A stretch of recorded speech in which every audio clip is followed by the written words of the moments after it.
안녕하세요. AI 리서치 엔지니어이신 청취자 여러분, 반갑습니다.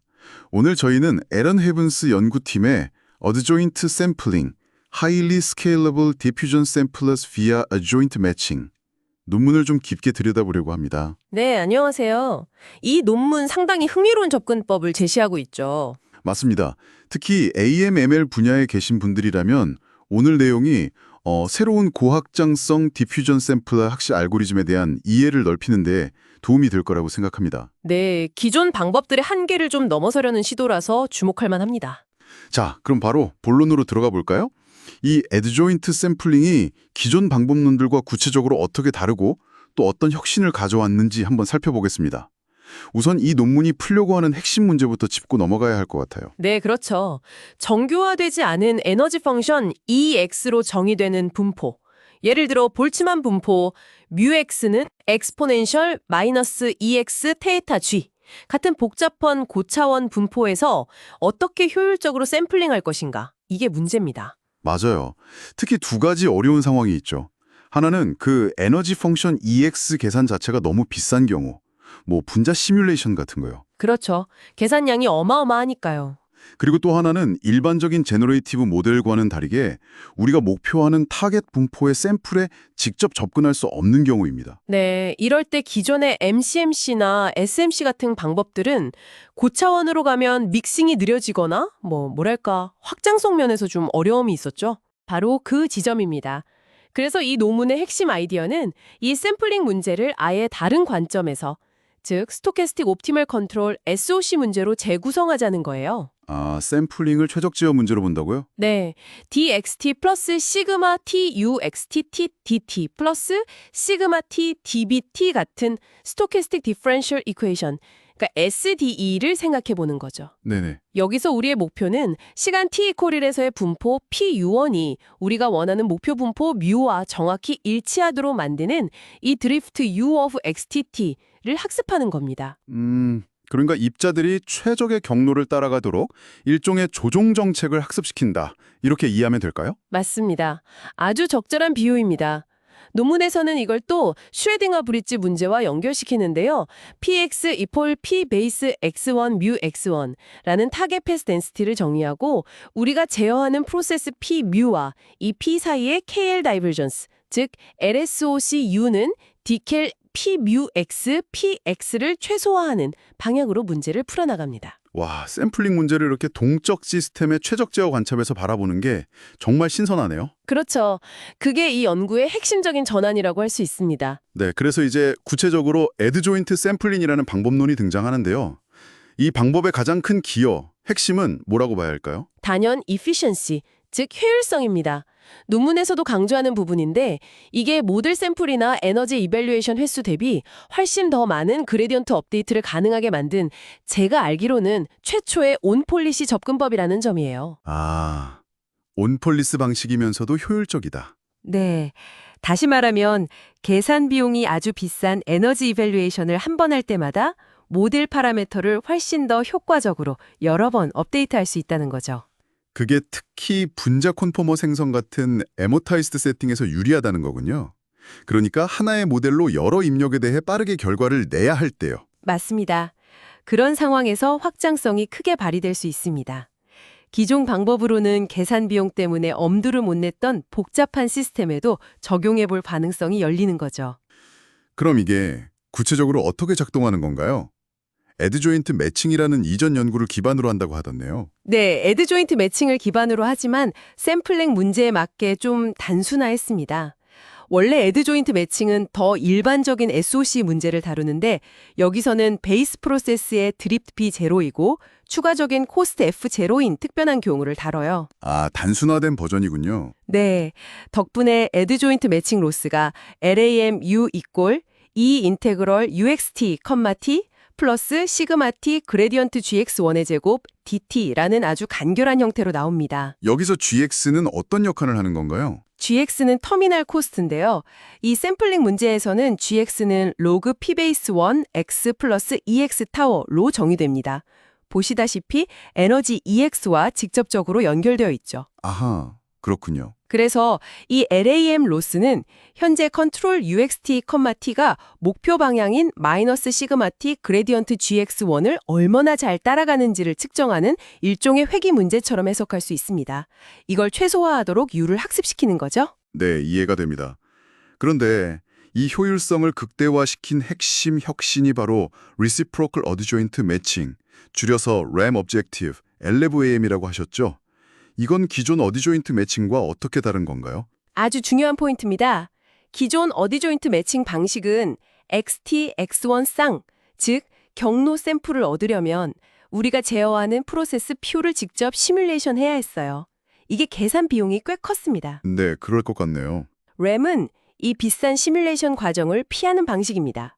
대신에 현재 컨트롤 U를 사용해서 얻은 T=1 시점의 샘플 분포 PU1에서 X1을 먼저 샘플링해요. 일단 최종 상태부터 샘플링하고요. 네. 그리고 나서 그 X1을 조건으로 중간 시점 XT를 P 베이스 T1 XT X1에서 샘플링합니다. 이게 뭐냐면 베이스 프로세스의 포스테리어 분포예요. 아, 베이스 프로세스의 포스테리어예요? 네. 만약 베이스 프로세스가 간단한 브라우니안 모션이라면 이 포스테리어는 종종 가우시안 분포가 되어서 분석적으로 다루기도 쉽고 샘플링도 아주 빠릅니다. 와, 그러니까 비싼 PU 시뮬레이션 대신에 훨씬 다루기 쉬운 베이스 프로세스의 포스테리어로 활용해서 계산 효율을 엄청나게 높였다는 거군요. 정확합니다. 그렇게 얻은 XT X1 쌍이랑 미리 계산해둔 그라디언트 GX1을 이용해서 U를 업데이트하는 거죠. 논문의 알고리즘 1을 보면 이 과정이 더 명확해지겠네요. 리플레이 버퍼도 사용하던데요? 맞습니다. 샘플링된 X1과 해당 그레디언트 값을 리플레이 버퍼 B에 저장해 둡니다. 그리고 이너 루프에서는 이 버퍼에서 미니 배치를 뽑아서 U를 여러 번 업데이트하는 교대 최적화 방식을 사용해요. 아, 그래서 적은 에너지 이밸류에이션으로도 많은 그레디언트 업데이트가 가능해지는 거군요. 네, 바로 그게 핵심 비결입니다. 이론적인 배경도 꽤 탄탄한데요.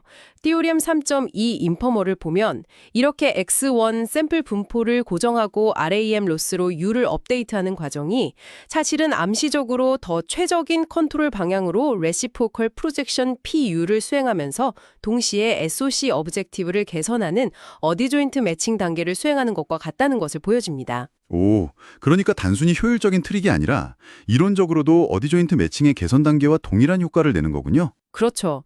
이게 그냥 경험적으로 잘 되는 방법이 아니라 SOC 이론과 슈레딩어 브리지 이론에 깊게 기반한 상당히 견고한 방법론이라는 점이 중요합니다. 네, 정말 흥미롭습니다. 그리고 이 어디조인트 샘플링이 분자 모델링 같은 실제 응용을 위해서 확장 기능들도 제공한다고 하던데요. 네, 두 가지 중요한 확장이 있습니다. 첫 번째는 대칭성 통합인데요. EGNN이나 E3NN 같은 E3 이퀴버리언트 네트워크를 사용해서 분자 구조의 SE3 인베리언스를 자연스럽게 모델링할 수 있게 합니다. 그래프 컨디셔닝을 이용하는 거죠. 분자 구조 다룰 때 대칭성은 정말 중요하죠. 혹시 주기적인 특성을 갖는 데이터를 모델링하기 위해서 플랫 토라이, TN상에서의 SD를 다룹니다. 아, 토로스 위에서 SD를 푸는 거군요. 네. 이런 확장들을 통해서 분자 구조를 더 정확하게 표현할 수 있는 칼티시안 어디조인트 샘플링과 토셔널 어디조인트 샘플링이라는 두 가지 접근법을 제시하고 실험적으로도 검증했습니다. 실험 결과는 어땠나요?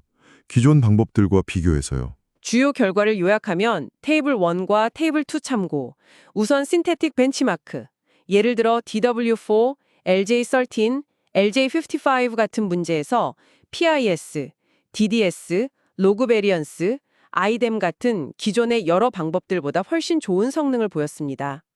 특히 강조되는 건 필요한 에너지 이밸류에이션 횟수예요. 이 측면에서는 정말 압도적인 효율성을 보여주면서 확장성을 입증했죠. 와, 에너지 계산 횟수가 크게 줄었군요. 네. 그리고 실제 분자 문제인 에몰타이즈 몰레큘러 컨퍼머 제너레이션 실험에서도 에스파이스나 GOM 드러그즈 데이터셋 사용, 화학 분야에서 표준처럼 쓰이는 RDK, ETK-DG 방법보다 리콜 측면에서 더 나은 성능을 보였습니다. 리콜이면 다양한 구조를 잘 찾아낸다는 의미죠. 맞습니다. 특히 로테이터블 본드수가 많아서 구조가 복잡한 분자들, Figure 12, Figure 4 보시면 나옵니다. 의 경우에 그 성능 차이가 더 두드러지게 나타났습니다. 복잡한 분자일수록 강점을 보이는군요. 네. 그래서 이런 결과들을 보면서 자연스럽게 이런 질문이 생깁니다. 과연 이 에지 오인트 샘플링의 효율성과 확장성이 어디까지 가능할까?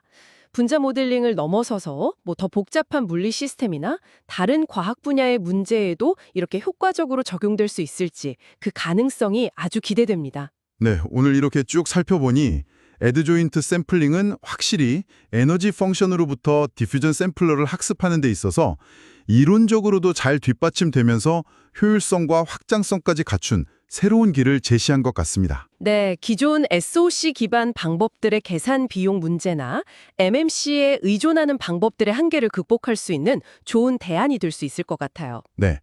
그래서 이 방송을 듣고 계신 AI 리서치 엔지니어 분들께서도 만약 연구하시는 분야에서 복잡한 에너지 랜드스케이프로부터 샘플링하는 문제가 있다면 오늘 소개해드린 이 방법론이 꼭 화학 분야가 아니더라도 굉장히 유용하게 활용될 수 있지 않을까 싶습니다. 충분히 그럴 가능성이 있다고 봅니다. 마지막으로 청취자분들께 이런 질문을 한번 던져보고 싶습니다.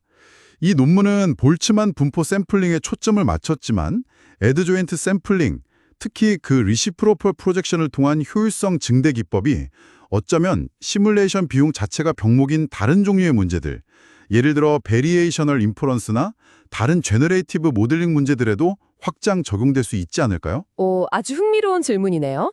충분히 탐구해 볼 만한 방향이라고 생각합니다. 네, 이런 흥미로운 가능성을 한번 생각해 보시면서 오늘 심층 분석은 여기서 마무리하도록 하겠습니다. 오늘 함께해 주셔서 감사합니다. 네, 감사합니다. 즐거운 시간이었습니다.